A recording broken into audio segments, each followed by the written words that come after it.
it down, speak louder. Now what's my name? Step. Eagerly leaving the scene to go and chase his dream. On a mission, wishing ever since he was only 15. With sincerity, I'll never give in to the popularity. The clarity's a rarity when you're compared to me. Now where were we? Where were we? And I don't mean to be cocky, but I'm never doing this sloppy. And all that hating, it's not me. So I'm original, no copy. Can't copy my swag. I'm spitting liquid, twisting like my name was Mickey Fast. And I'm the 11th freshman on the cover, double XL. Didn't get any recognition cause I forgot how to spell. Fixed it with the quickness, systems now gotta spit quick as hell. And now I'm doing it well. Ain't hard, but I bet you can tell. And I'm locking my method. All right, so please help me welcome current XFL hopeful defensive back Kevin Estime. Kevin is the owner and operator of Estime for Fitness, a clothing brand that is 100% built by athletes for athletic people. So if you want to check that out, he's got the hat on right now. I don't know about him, but I'd be wearing it all the time if my name was on something like that. So I definitely don't blame him in having it on. If in case you haven't heard it in any of our videos, we have actually kind of partnered up on this. So we're going to help him promote his brand and hopefully a little bit vice versa. But Yes, sir. Get that. Absolutely. Cool. So how are you doing today? And thank you for joining me. I'm doing great. How about you? I definitely cannot complain. So let's start with a brief introduction in your own words, and then we'll get into a little bit of detail as we go here. Yes, sir. So my name is Kevin Estime. I was last with the Fan Control Football League. I played in a couple of arena leagues. I went to college at Mayville State. That's where I finished off, and my JUCO was at North Dakota State College of Science. So I've been through the cold weather. And I'm a DB. I play cornerback and safety. I'll go wherever the coach wants me to line up. I feel like my best position would be strong safety. I want to be like a Bob Sanders type. Just, wreak havoc. When they run the ball, just hit them. Because I'm real strong and fast. There you go. I like it. Bob Sanders was always one of my favorite to watch with the Colts. Yes, sir. Definitely. And as you can tell, I like Brian Dawkins as well. Yeah, I seen that in the intro and the background right now. Yep, exactly. I'm a huge Eagles fan, diehard. I've got my Avalanche jersey on tonight because they just won game 1 of the Stanley Cup Finals last night. So not repping the Eagles jersey tonight, but that's okay. Yeah. That's okay. Gotta represent the home team tonight. But what was your time in high school like? Did you play multiple sports or was football your focus?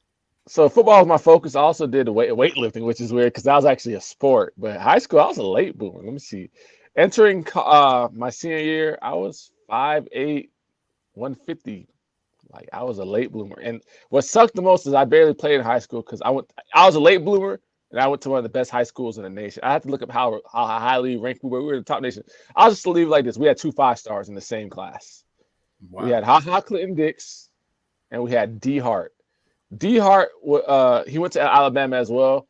But he tore his ACL twice there, and that kind of derailed his career there. And he bounced back stat-wise, but he never had the same speed when he went to the combine. But he was a freak. He was a lot faster than what he ran in the combine. Like he had 50 touchdowns his senior year alone and over 2,000 yards. He was like Boobie Miles in real life. You know how Boobie Miles in Friday Night Lights was just balling and then got hurt. But me, I just never gave up. I was always like still practicing with the team, getting better and better. But I didn't blow up till I went to JUCO. Like it was crazy. Like, let's see, my senior year afterwards. So after the senior year ended, so that spring of my senior year, so football season already finished. And after we lost in the state championship.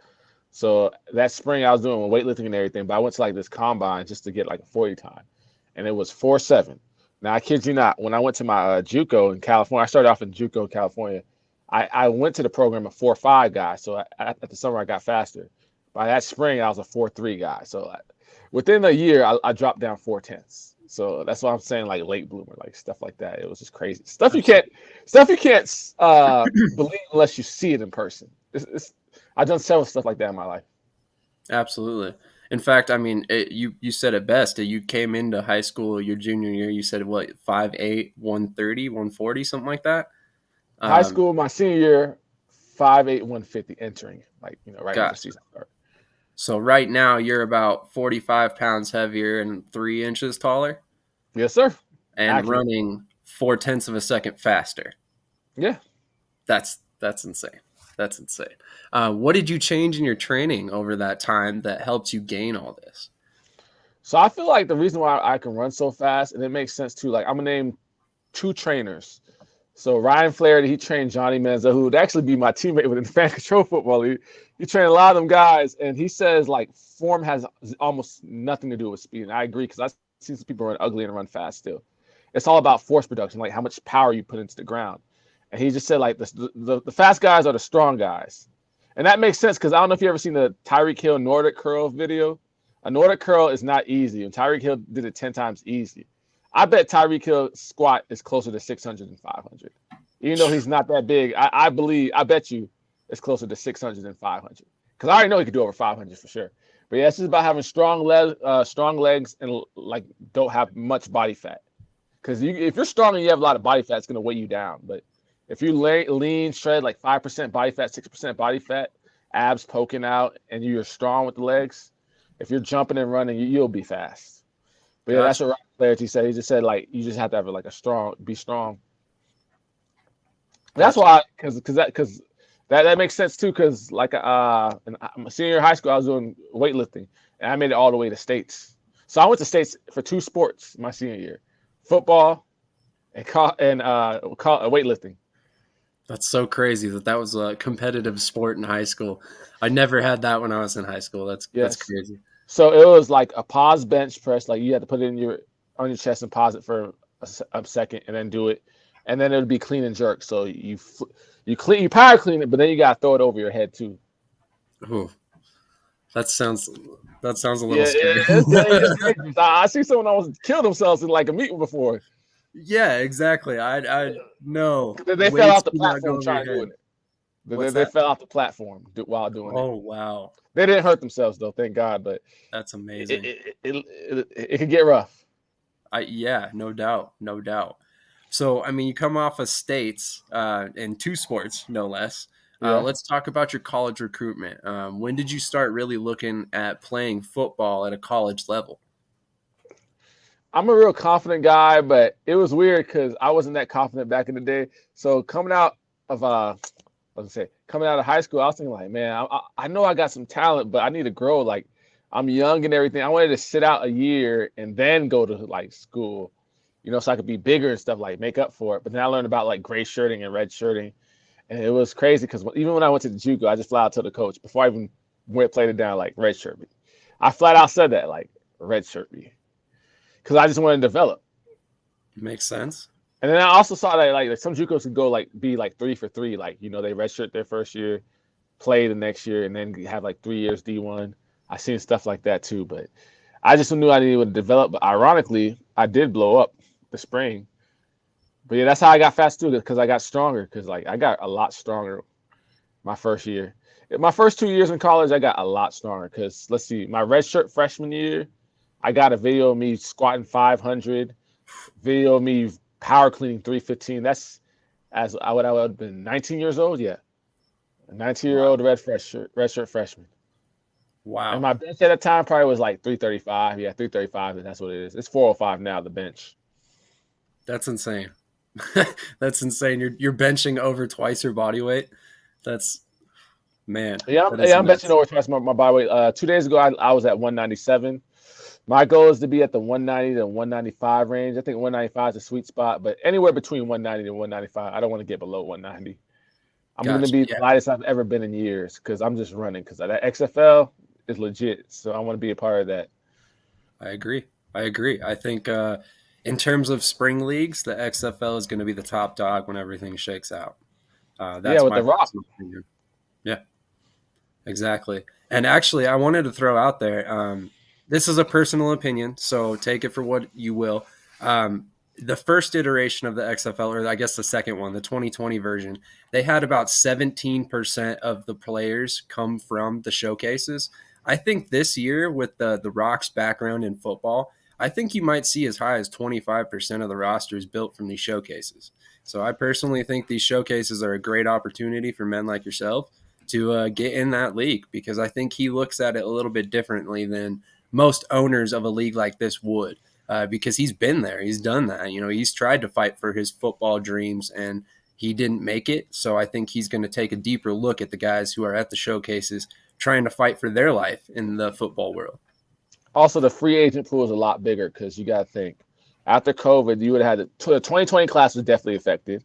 2021 was affected. There was still pro days getting canceled stuff.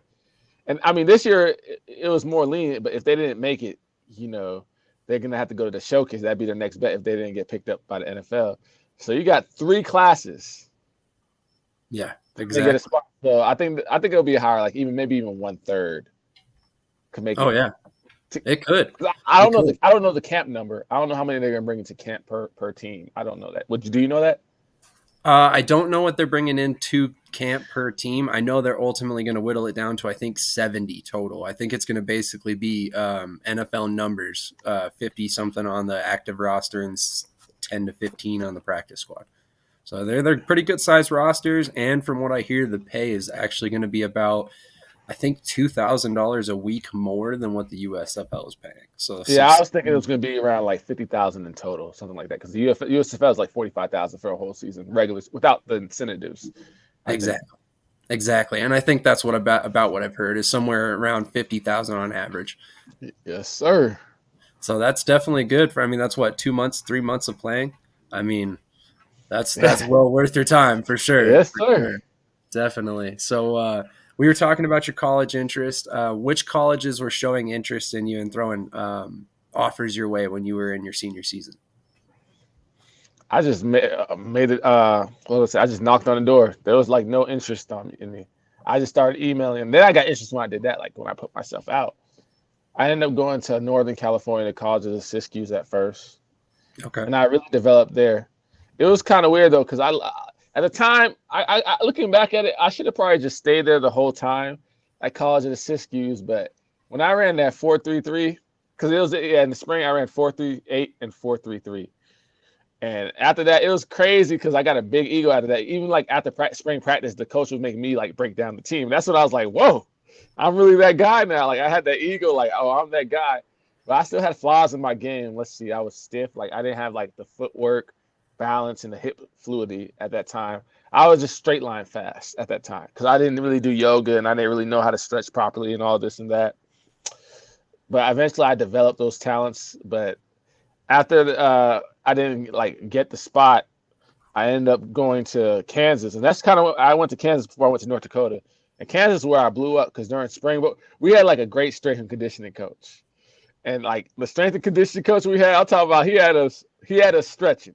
So I got flexible and everything like that. And I was getting stronger there too. And essentially it was like a lot of D1 talent already there. Like I think I had to look up the number, but I'm pretty sure like we had almost like 10 guys go D1 from that recruiting class. And it was like scouts every day. So from that thing, I got named to the JUCO cornerback to watch list. I had D1 interest. I ended up doing bad in one class, and it messed up my GPA though. So I transferred to North Dakota, but I still had a good overall GPA, but I was a class short, and they made it sound like I wasn't a class short. I turned out ineligible, but I still had a lot of schools offer me off straight speed. It was like this one play. I got it on YouTube too, but essentially a receiver dropped the ball because he heard the footsteps, and I pick off the ball, and I just run full speed to the other sideline. And it was like really, really fast. Like it showed like the 4.33 speed. And I just had coaches offer me left and right. And that's kind of really how I blew up off JUCO, off practice and speed, like off talent. That's awesome. That's awesome. So we talked about it a little bit briefly before. You played with a lot of big name players in high school. I mean, you mentioned Clinton Dix. There was also Matt Milano. Yep. Who are some other players we might know who came through your high school during your time there? Kenny Shaw, he won a national championship with FSU. Okay. That'd be another big name for sure. Marcel Harris, he came after me though, but Marcel Harris is there. Trey Griffey, Ken Griffey Jr.'s son, met him, went up against him a couple times. He made it to the NFL. It's a lot of them. I'm trying to think just off the top of my head, but it was so many of them. But those would be the biggest names: Trey Griffey, Kenny Shaw, Marcel Harris, besides the ones we already named. Exactly. And the reason I bring this up is not to talk about the players you played with, but to show the level of competition you played with and against. is because that's important. And the level of competition is always a question. And in Yeah. your particular case, I don't think that's a question that anybody should have. Yeah. What led to your decision to ultimately choose North Dakota State College of Science? North Dakota State College of Science. So with JUCOs, a lot of JUCOs don't have dorms. Well, it depends. Well, it depends on the JUCOs. Like California JUCOs, a lot of them don't have dorms. So these Midwest JUCOs, like the Kansas JUCOs and the North Dakota JUCOs, like the Midwest ones, they have dorms. And North Dakota was cheap because JUCOs, not all JUCOs offer full scholarships. Really, back when I was there a couple years ago, it was really just the Kansas JUCOs that offered full scholarship. Other JUCOs would either offer partial or nothing, and you just had to use like financial aid. My parents didn't make that much money. I mean, I only got a single mom, so what am I saying? So essentially, it was like the Pell Grant was like $5,500 for the year, so that covered pretty much tuition for that JUCO, and then I had to take out a loan for housing. So that's how that worked. But yeah, North Dakota State College of Science, it was a cheap JUCO. Yeah, it was a cheap JUCO with housing.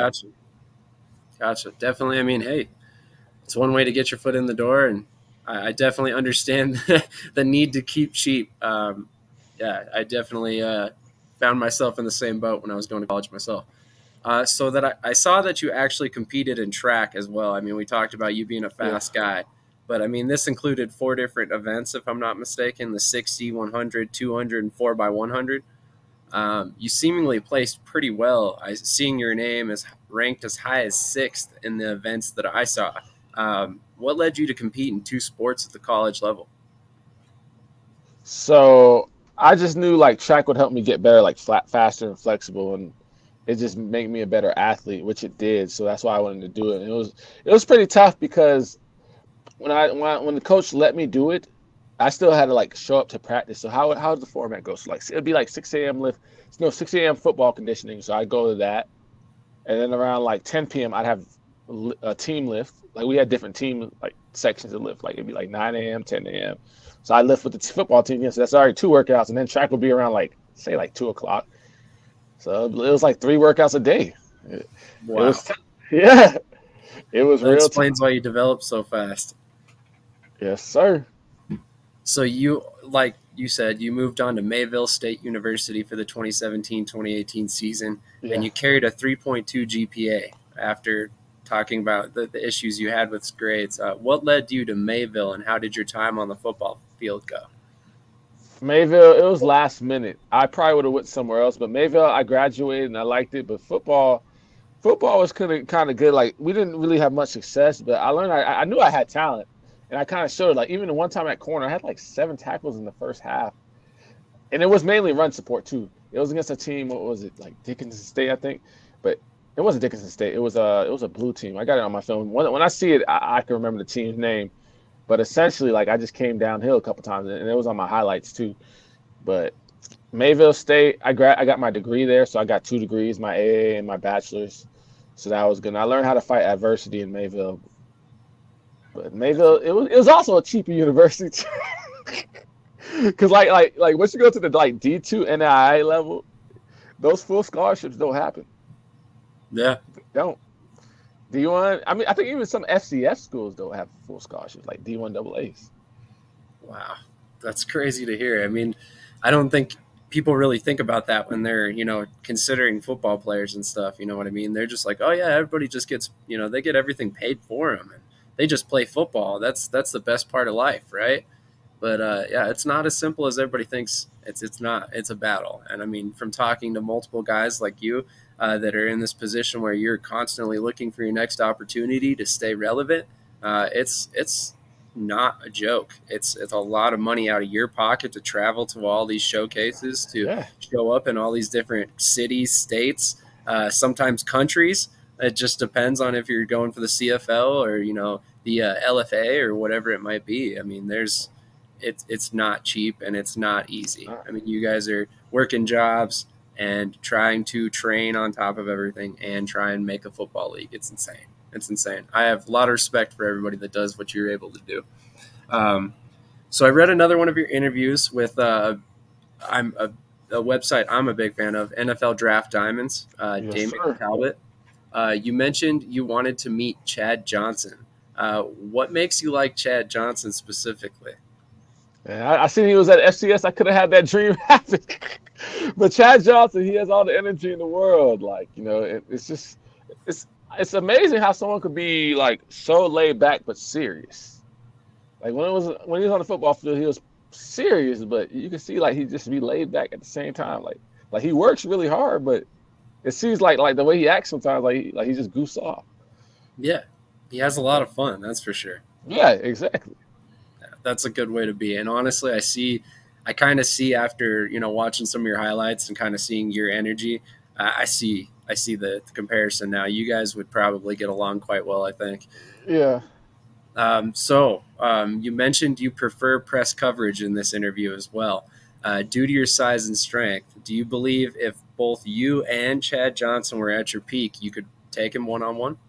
Yeah. Yeah, you'd lock him up, no problem. Yeah, I got Darrell Revis traits. There you go. There you go. Yeah, you talked about confidence. Confidence is key, especially as a defensive back. You got to line up and know you're going to beat that other man every play. So that's awesome. You talked about one just now, so it's great preface. If you had to choose a couple defensive backs you model your game after, who would they be and why? All right, I told you Bob Sanders. Let's see who else we would do.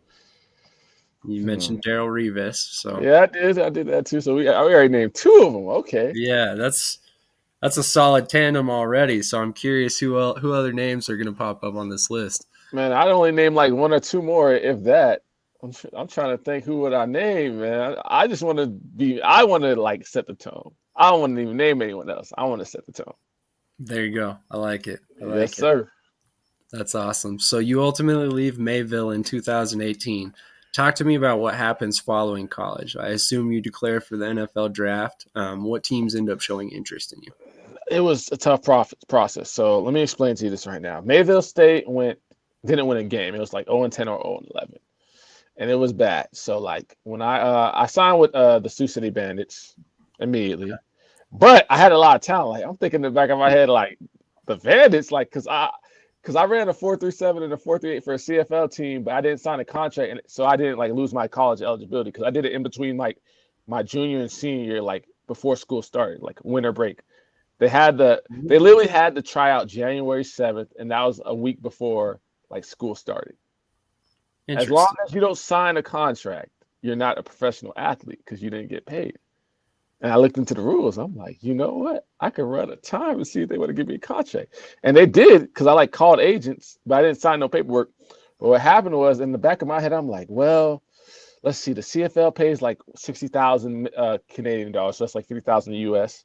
In the back of my head, I'm thinking, well, if I play for a decent college football team for my senior season and run a 4.3 at a pro day, I'm for sure going to get a free agent pick.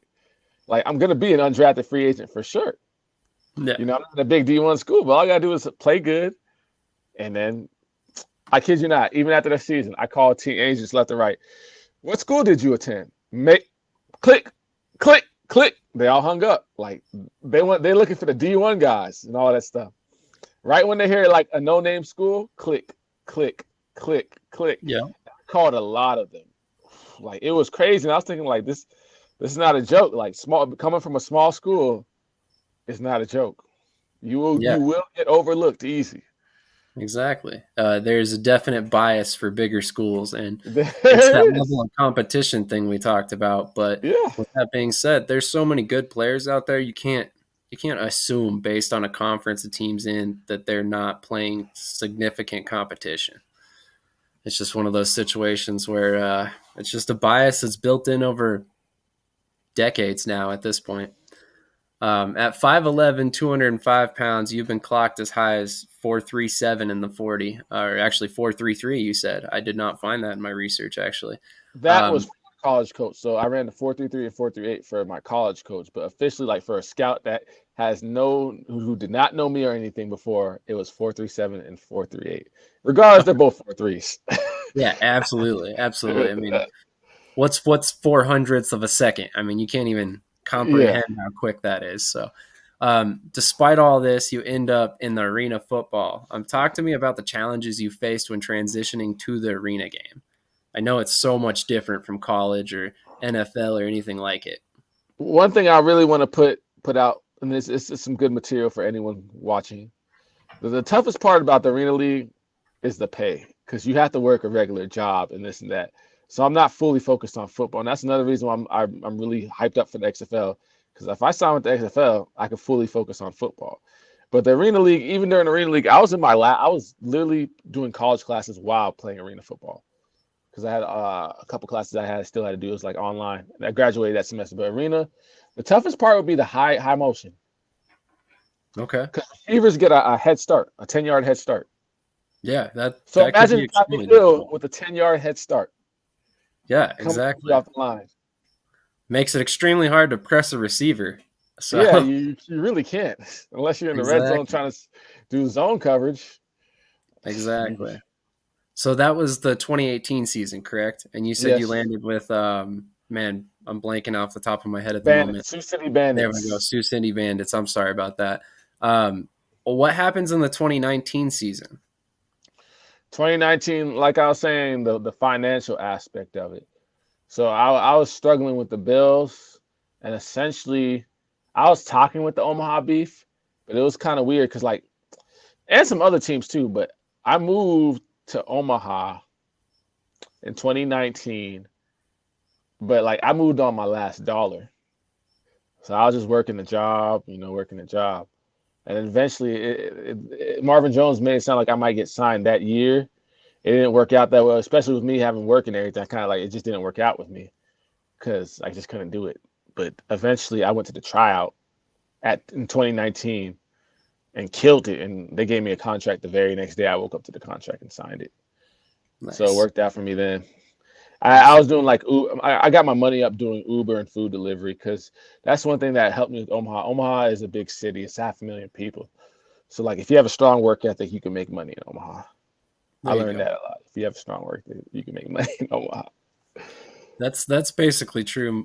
More big cities than not, honestly. Yeah. Yeah. It's definitely good to know in the back of your mind if it ever comes to that, for sure. So as you just mentioned, for the 2020 season, you sign with Marvin Jones and the Omaha Beef of the CIF, but the season ends up canceled, correct? Yes, sir. Man, after the 2019 season going the way it did, talk to me about how this affected you as a player. So 2020, when I was with Omaha Beef, I had a really good camp. I got some film from that. I was getting interceptions, tackles in the background and everything. We played one preseason game as a team. And, the COVID shutdown happened. In my head, I was just thinking man, actually, they'll still CFL trials first announced, but they eventually got canceled. I was thinking man, I could go to Canada, because this is just a U.S. thing. I didn't think it was worldwide. I was man, the U.S. is acting up. I could just go to overseas and everything will be all right. I was thinking we were just overreacting. But I literally got an Airbnb and there was 4 CFL tryouts all in April. Shoot, canceled. The CFL stuff was canceled, all of them. And I'm thinking man, this is serious. And I was just really I was always working out because I knew football wasn't over with, but it was crazy. It was crazy. I just had to grind every day. I just had to go through the pain.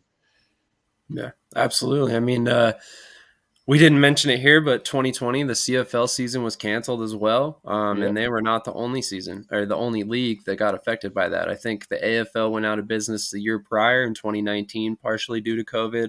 CIF, they had to cancel their season, like I mentioned. CFL, I think the NFL was really the only league that didn't really get affected by it. So it was one of those things that it kind of killed spring football in general. It literally killed the XFL. So it was definitely sad to see. It was a very interesting time in everybody's lives, for sure. In 2021, talk to me about the interest you receive and where you end up playing. In 2021, I had interest, but essentially, I just went with my clothing brand. I literally just made my clothing brand. It wasn't a joke at first, but I didn't have the intention to sell. I just made some personal shirts for me, posted it online, got over 20 messages. A lot of people liked it and everything. In the back of my head, I'm like, well, can I make money off this? So I made a website, sold it out pretty quickly, but it was still winter time. So like come like April, I fully, what was I say?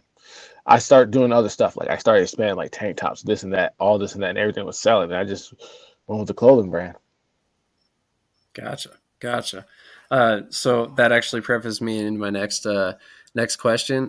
What led to the conclusion that a clothing company made sense for you? A clothing company. So at first, like I was saying, it was just more just for me. But once I started actually selling it, I learned that as an entrepreneur, the money could be endless because I could make a sale online. I've made sales while I went to sleep. And when I was with like the fan control football league and playing arena football, I'd make sales while I'm in the meeting room. Like I'm not actively making it. People just buy it online. Yeah. When I learned that, like, it'd be times I'm working out and people just buy something online. That's when I learned I could really make money. Yeah, absolutely. You don't need, it's really passive income. Once it's set up, you can just let it earn by itself, more or less. Do you have to handle the shipping and everything? Yeah, I personally do the shipping, but they pay for shipping. And when they pay for shipping, it covers it. Except one time, there was only one time where their shipping fee didn't cover the shipping. So I sold to someone in Canada before. They bought like over $160 worth of items. When I shipped it out to Canada, it cost me almost $40. Wow. Yeah, and That's how much they got crazy. charged for shipping was probably like 15 to 20. It was something like that. So their thing only covered almost half of it, if that. That's a bummer, but I mean, it's kind of cool that you had people buying your stuff all the way in Canada. I Yeah, mean, considering you haven't yet played up there, that's amazing. exactly. That's awesome. All right, so I'm gonna go ahead and play that video that we were talking about earlier. Okay. So give me just a second,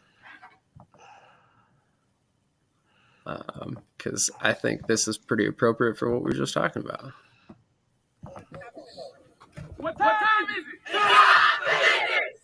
What time is it? It's time for business. What time is it? It's time for business. What time is it? It's time for business. Now. So we were Yeah, I talking got the about energy. the energy, and that is a perfect example of your energy. You are amped up right there. I love it. Yes, So, sir. talk to me about some of your relatives. I know I've been seeing you post a lot about players that you're related to that play in other leagues. Let's go over through the list real quick. You pulling it up, or you want me to talk about it right now? Yeah, you go ahead. You go All ahead. right. So I got three relatives. We'll go with the one still in the NCAA. Audric Estime. It's Okay. time, you know. So essentially, he plays for Notre Dame. That's a big school. Absolutely. He was a 4-star running back, so he would be the highest rated. It's time, because you know. But yeah, he plays for Notre Dame. Nice. It was crazy because on the scouting report, they projected him to go get drafted in the NFL before playing it down in college football. So he's that good. Wow. Like That's it's on insane. 24/7 Sports, according to that. So Yeah, you can just read the definitely. report. They just said he's going to the league just straight off that before even stepping on foot in college. That's Another crazy. one, a DN, he changed his name to Daddy Nicholas, but his rivals thing would say Estimate still. So he went to Virginia Tech, and essentially, I forgot what he went to a couple NFL teams and like one CFL team. But Gotcha. he got drafted in the NFL from Virginia Tech. Nice. And then you got one more, and both the last two I just said, Daddy Nicholas, who was Wedley Estime, and then the last one I'm going to say, Brisley Estime. They're both in Florida too, and I'm from Florida. So it's a little Florida connection going on. Nice. Nice. Nice. But yeah, he went to Syracuse, and Gotcha. let's see what team he went to afterwards. He went to the Jets, which Marvin Jones played for 10 years. Maybe that's how me and Jones connected a little bit, you know, the It could Jets. be. Could be. I And you forgot got to the throw Gator this out there. background. You just reminded me. I wanted to mention for anybody who is a Colorado Crush fan, Marvin Jones actually coached them in their final season. So just kind of a small connection from our state to Kevin Yeah. as well. So kind of cool to see. Late in 2021, you signed a deal with the Rapid City Marshals for the 2022 season. Talk to me about how this opportunity came about and what came of your contract with the Marshals. It was weird because I had a contract from the FCF2 at the time, but I'll explain why I didn't go strictly to the FCF at first. So for the FCF, you had to have a vaccine taken. Ooh, And I was one of the people who was like, I'm not taking a vaccine. And then another reason why I signed with the Marshals over the FCF at first, game film, because I knew the FCF was going to have FCF had more talent for sure than the Marshals by far. I had dudes with Alabama, dudes from the NFL and had Alabama offers. A lot of those big time names were in the FCF, and I met them and played against them. But essentially, with the CIF, I just knew I'd had to get more game film because in the FCF they got 2 20-minute running clocks. Okay. And then CIF you get 15-minute, four quarters, 15 minutes. So and then it's more games. So I'm thinking like I could get more games in. And then South Dakota, South Dakota was a closer drive, so it's closer to home. South Dakota was a 7-hour drive from Nebraska, where Atlanta is a 14-hour drive. So it's closer to home. I get more games. So that's 2 big pros, more game film, closer to home. And then I was thinking like, I never thought in my life that I would drive 14 hours. I ended up driving 14 hours in Atlanta. But I never thought in my life I'd do it. So I drove 7 hours south. I knew I was going to drive 7 hours to South Dakota. Something like I could also sell my brand because I have 8 containers and 2 duffel bags of clothes. So I'm thinking like, okay, more game film, closer to home. I can sell my brand. I'm thinking like, and it's a new team, so like it's going to be a hype and excitement about it. So I was thinking like, okay, this is the place to go. I go to Rapid City. My teammates showed me love and everything, but I actually hurt myself when I first went to Rapid City because the first week of practice, we were practicing in the gym. So I sprained my ankle. Interesting. Yeah, we were practicing in the gym. We didn't even have helmets the first week, no pads or nothing. So I sprained my ankle in the gym. And I got it evaluated by not even the athletic trainers. Like later on that day, because I played through it that practice. So even though I know, like, played through the whole thing, that whole practice, then I go, when we had to do physicals, so I go to the trainers and they did a test. And I had no mobility in my right ankle. Like I couldn't like move it. It wasn't that swollen though. I just couldn't move it. And I'm thinking like, this is bad. I can't move my ankle. Like they had me try to move it and everything. They told me like, oh, you'll just be fine. And looking back at it, I get what they mean by you'll just be fine. Like it's not like you tore your ACL. You're gonna heal up and you're gonna be back to normal. But it was nagging me for almost 2 months. Wow. It was so I say it's a grade 2 ankle sprain because I didn't like get X-rays or anything. They just did the mobility test with me. If you look up a grade 2 ankle sprain, it's going to tell you 6 to 8 weeks. That's the recovery timetable. Okay, that makes sense. So I was there with Rapid City for the whole camp, and we played a game. And the reason they released me, they told me like they felt like I was gonna say, like I'm a little. They said like they felt like I was kind of like reacting slow, or not trusting myself. And the thing is, like the coaches, like the defense coordinator, told me, you can use the gym as an excuse, but that's not going to work because we practiced in the gym for a week. And I just didn't even reply because I already knew I was going to get picked up. So I just like, let it be what it was. I got cut. Let me see. Monday night, signed a contract with the FCF Thursday night. And when I didn't even get home till, let's see, I got cut Monday night. So the next day I got to sleep on it. Yeah, I didn't leave. I didn't get home till Wednesday. Wow, that's crazy. I just feel like if I went to the FCF from the beginning, it would have been a better output. I liked Rapid City though, and they showed me the community showed me a lot of love with the brand. Like a lot of people was buying clothes for me from the 3 weeks I was in South Dakota. Like I don't know if you saw the post. I'd eat breakfast in the team hotel. There'd be some construction workers. I just tell them about my website real quick and show it to them, and they all want to buy something from me. So I'm eating breakfast and I make $100 while eating breakfast to random strangers. And there was several stories like that. That's when I knew my clothing brand was gonna go big when I went to South Dakota, another state, and it was selling like crazy. I'm like, okay, this stuff sells anywhere.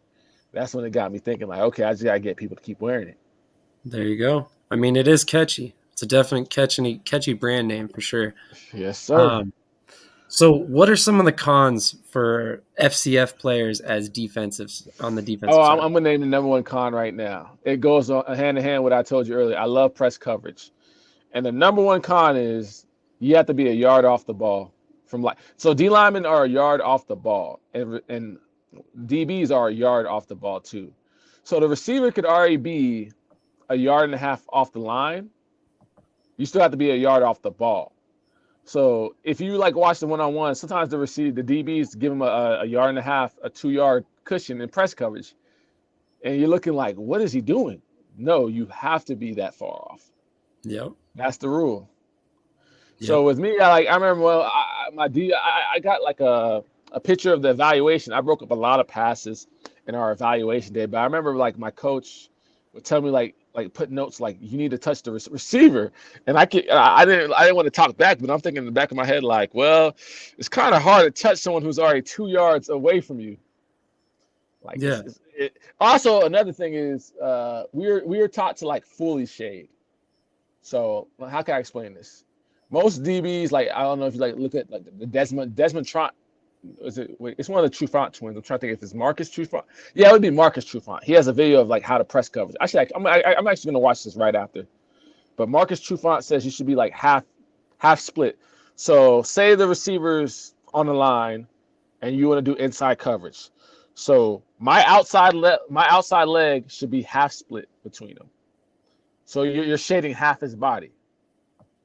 We would do a full shade. So think of my left leg being all the way out. And like think about it. So if I'm giving someone a 2-yard, a yard off already, and I'm full shade, he could instantly jump out. Yeah. Because I'm pretty much saying, hey, go this way. Exactly. But if I'm half split and I'm all the way in his face, he really has to dance. It's going to be easy to touch him. Exactly. The way it was set up at FCF, receivers would get free releases. Even if you watch the one-on-ones in the game film, receivers was getting free releases all day. But it was set like that. Yeah, absolutely. I mean, even in the man-up challenges, you can see it happening. And it's definitely hard for a defensive back when you're right there on the 2-yard line, 3-yard line. Like you said, and you have a 2-yard advantage. I mean, how are you supposed to beat a one-on-one? I mean, that's extremely difficult. Also, another rule, I don't know if it changed, but another rule, we really couldn't press until the red zone. So like Really? you have to be like past like the 20. Essentially, like if you're midfield, you can't even press it. You can't press until it's the red zone. That was our rule. So I remember like one time it's 4th and 4. I did give up one catch though, but I was right there, but it was crazy because it was like a 4 or 5 second play. It was 4th and 4 in the preseason game, and they run a drag route, and I attack it underneath really fast because it's like I couldn't play press, so I just attacked it underneath real fast, assuming the ball would get thrown hot. It's 4th and 4, but the receiver, me and him actually ended up going all the way to the other side of the field, and it was a diving catch. It was an insane catch. Marcus Carradine did it, but it's ironic because it was just crazy because it was like. Well, first of all, I could have done press coverage, and that was not going to happen at all. But the way I did it, I attacked underneath the shoulder because, I was thinking the ball to come out hot. But you got to keep in mind the D linemen are a yard off the ball, too, so they're not going to come as fast. But he dragged all the way, and it was a diving catch, too. So, yeah, yeah. Let's just say this. The ball wasn't thrown until after 4 seconds. So, it's like, okay. That's pretty difficult. It happened. It happened. And it wasn't even a big cat game, so it was like, all right. That was the only play I gave up, so, okay. Yeah, what are you going to do? It is what it is. Can't be perfect all the time. Yeah. So did you ever actually watch the FCF prior to trying out with the league, or was it one of those things where you just kind of ended up there? Kinda. I had a friend who played in there. I didn't watch a full game. I watched, the man-up challenge, the draft day thing. I seen a little bit of that. And I just kind of looked at the roster and I saw a lot of big names. Oh yeah, ironically, if you're a big FCF fan, Jordan Smith was on the Omaha Beef. They were where? Jordan Smith. Do you know who that is? Oh yeah, I know exactly who you're talking about. He was on the Omaha Beef in 2020 before COVID. Oh, okay. Gotcha. Okay. Yeah, I think. But sorry, go ahead. But the teammate that really told me do FCF was Daryl Burgess. That was the guy who told me, hey, you need to be in this league. That's the guy who really told me that. Definitely. I'm actually trying to get Daryl on here at some point. He's a hell of a running back, man. I'm a big fan of his. Big fan of his. Jordan Smith, correct me if I'm wrong, but he led the league in rushing yards this season, if I'm not mistaken. The receiver? Maybe it's reception yards. Maybe I have that back. Reception. Yeah. I know he was like maybe he was definitely in the top. I'd have to look up the stats. They got the stats on the website. I'm gonna look it up afterwards, but he was definitely the top. He was. I must have got that like, backward. Yeah, it wasn't rushing, but receiving, I think he was. Okay, that makes sense. Do you watch the teams you used to play for, or is that something that you watch the teams you're playing for? Kinda. It's just like I've been so busy with my clothing brand. I really don't. Like, for example, I was on the Bandits and the Beef, and they play this weekend for the CIF not championship, playoff, to go to the championship. And I know someone on the team, and I was like, man, I might watch a little bit of it. And he was like, yeah. I said, well, I might, because I'm just selling clothes, so I'm probably going to watch like 30 minutes of it. Like, I was being honest. Like, I'm only going to watch it. Like, if the sun's out, I'm out.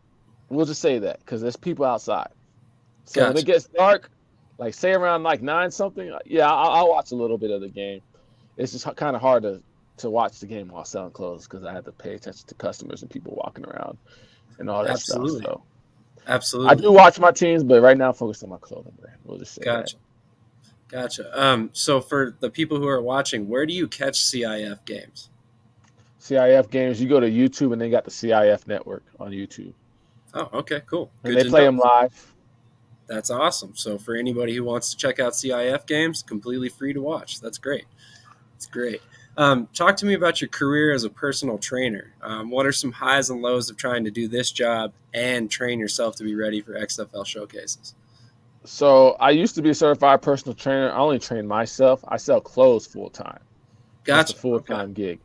But as a personal trainer, well, we're not. So I trained people before, but I was way back. So I sell clothes full time. Gotcha. I train myself every day. First thing I do when I wake up, I work out. I work out 2 to 3 hours, and then I do yoga, hot yoga every day. Really? Okay. Yeah. Interesting. I feel like I'm going to be in the best. Lowest body fat I've ever had was 6%, and I was in college. I hit 7 one time when the year I was with the Bandits. So I'm thinking I might hit my lowest body fat. I still got 6 weeks to train. I think I could get to like 5%. There you go. At least 7 for sure. Nice. So we talked about your interest in the XFL. Which showcase are you attending again? The one in Texas on the 24th, July 24th. Ooh, that one's gonna be good. There's a it's lot gonna be of very great players. That one's gonna be a lot of competition there for sure. How much longer do you have to train and be ready for the opportunity at these showcases? So if we don't count this week, because it's already Thursday night, I have 5 weeks left. There you go. So it's towards the end of July then? I think of the 24th, if I'm not mistaken. Yep, 24th. Nice. Okay. Very interesting. So I have a feeling where you're going to go with this, but what are your long-term goals for your playing career? My long-term goals? I'm trying to make it to the top. So people try to use my age as a disadvantage. So I'm 28 years old. Okay. So you look at Darryl Green. They said that man was running 4.240 at age 40 for the Redskins in camp. And there's even a video of him running that, like really running. And I feel like age is just a number as long as you're producing. Keyword, as long as you're still producing, age is just a number. Absolutely. I still want to have a long career in the NFL. It can be done. Like the way I see it, I could sign with the XFL, just keep training, doing my clothing brand. If I sign with the XFL, how I'm going to do it is I'm going to essentially sell my clothes out and only keep popular items so I could just pocket all the money so that I could fully focus on training camp. Because if I make it out of training camp for XFL, boom, here's $50,000. You're playing in front of 3 million people. Like, this is my time. Like, I'm not even going to focus on clothes. This is going to sell itself because I'm already have 6 figures worth of it walking around. So my mindset is, okay, I can play 1 year in the XFL, and the XFL starts in February. I can play 1 year in the XFL, kill it. NFL scouts could know about me before the NFL draft even starts, because the NFL draft starts mid-May, mid-April, late April. So I could be in the NFL radio before the draft even starts. So Yep. I can sign, be in camp when I'll be 29. By next year, I'll be 29, turning 30. I can still get a good 5 to 10 years in. Absolutely. 100%. And actually, if you want to look at guys that are more recent than Darryl Green, I mean, there was Charles Woodson. He played it to like 37, I think, 38, somewhere in that range. And he was balling all the way up till the end. I mean, so that's a guy who plays the exact same position that you want to play, free safety, strong safety towards the end of his career. So it's definitely a guy makes a lot of sense. I mean, like you said, there's a lot more juice left in the tank, I'm sure. Have you given any thought to your post playing career? I mean, are you going to look to eventually coach, or are you going to? I mean, what's your thought process on that? Clothing brand, coaching. I want to have so much money. Like, I mean, the clothing brand is going to eventually sell itself too, but clothing brand and coaching. That's it. I want to be a football coach. Nice, very nice. I could definitely see you as a coach. That would make sense. Did you attempt to land with the USFL in 2022? I know we never really talked about that off It camera. was tough, man. Like, you had to have like an agent and stuff. Ironically, I didn't really have an agent after COVID, so I was agentless, and they didn't have any open workouts. So there was really no way for me to get land in the USFL. No That's a open good point. workout and no agent. That's a great point. I never thought about that. That's right. The USFL never had open workouts whatsoever. Huh. And I had an agent too. Like, so after the XFL show, not after, so after FCF, I was like, when I got to the house, I'm like, well, I got all this talent. What if I just get an agent again? And maybe things will doors will open up quicker.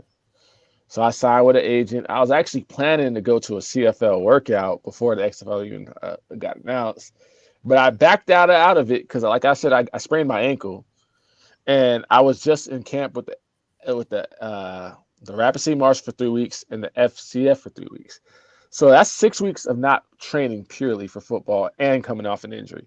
I was like, well, there's no way I'm going to run a 4.3 there. And I could get hurt or whatever. I'm like, I was training everything, but I told myself, well, I'm not going to even try a CFL workout.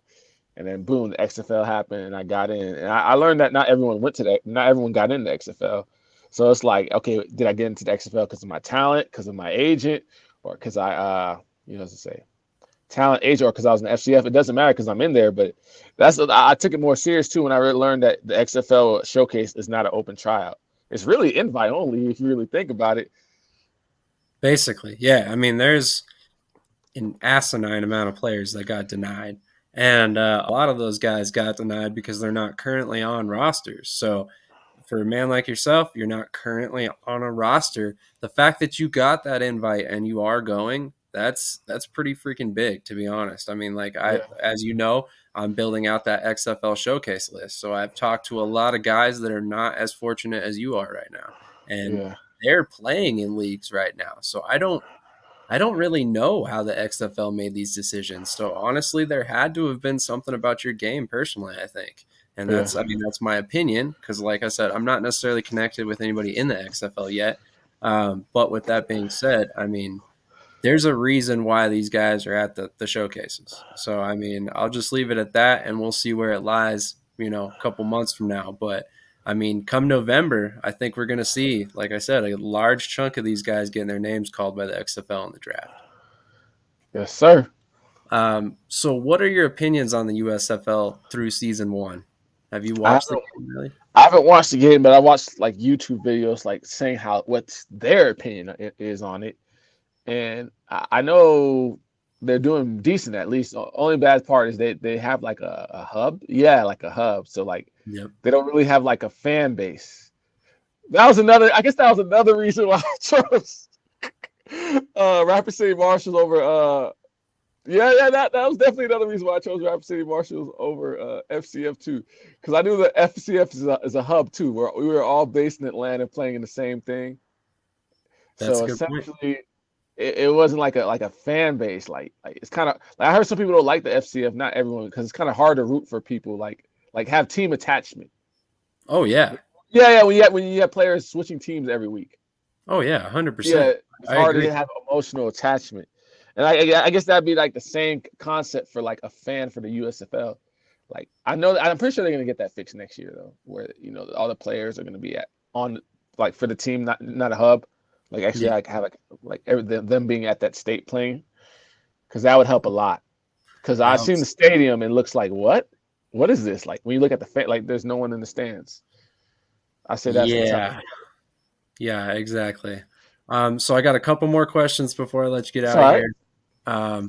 Do you believe there are any indoor football teams currently in the IFL that could compete in, say, the outdoor game with like an XFL team or a USFL team?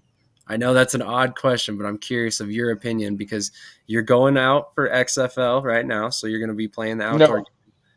No.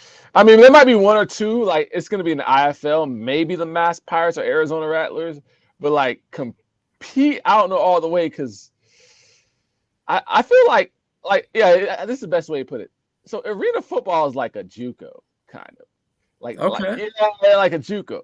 You know, you're trying to move up to the XFL or USFL or NFL from arena football. And in JUCO, you're trying to go D1, D2, or D3 or NAIA. Like you're trying to move up. So let me give you an example. JUCO, you got one guy, he's going to be a D1 starter. He's going to be all-star. You got another guy, he's not going to play at any other level after this. That's true. Okay. That's kind of how arena football is too. Like, okay, this guy just got an NFL workout. This guy just went to the CFL. This guy just went to XFL. All right, this guy is going to stay here for the rest of his career and not move up. Yeah. Which is, hey, that's cool too. I mean, these leagues need guys like that for the record. I mean, no harm, no foul as far as I'm concerned. The last question I was going to leave you with is if and when you sign a deal, whether it's with the XFL or otherwise, would you be willing to come back on here and break the news with us? Yeah, we could do a follow-up for sure. Nice. Okay, cool.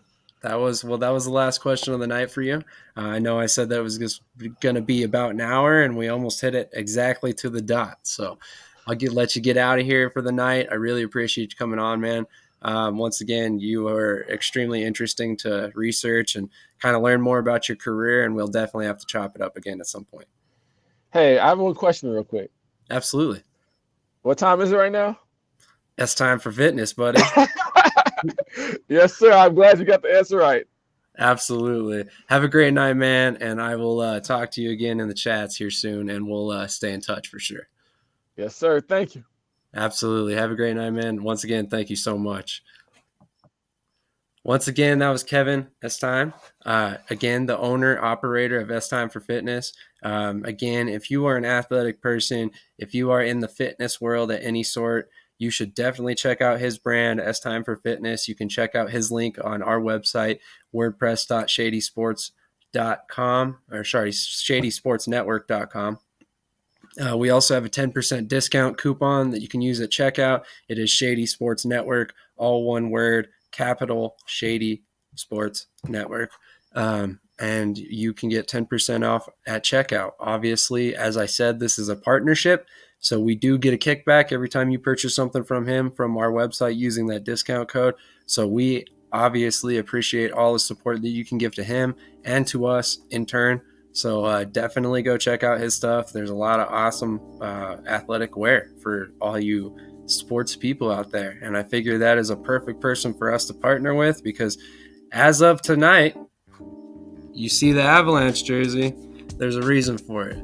We will be bringing you NHL coverage for the first time ever tonight on Shady Sports Network. We brought you NBA a couple weeks ago. It's time for the NHL. The Avalanche finally won their first game in the Stanley Cup Finals, and my great friend Ariel and Dom will be discussing this here shortly. So catch them on Twitch live in about any minute, and I'm going to get out of their way so they can go ahead and do their thing. Also, watch out for Travis Lemon's MMA that will be on our podcast later on this week.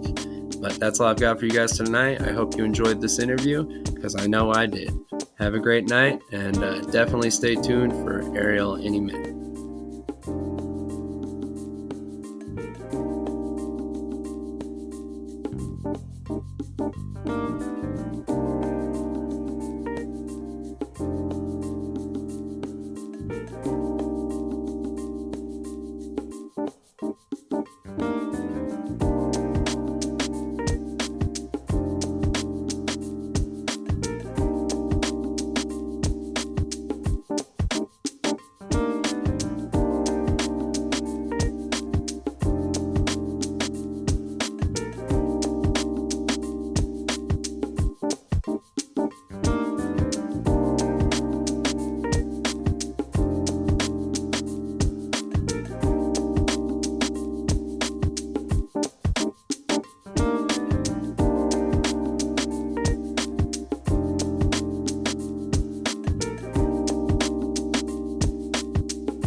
Peace.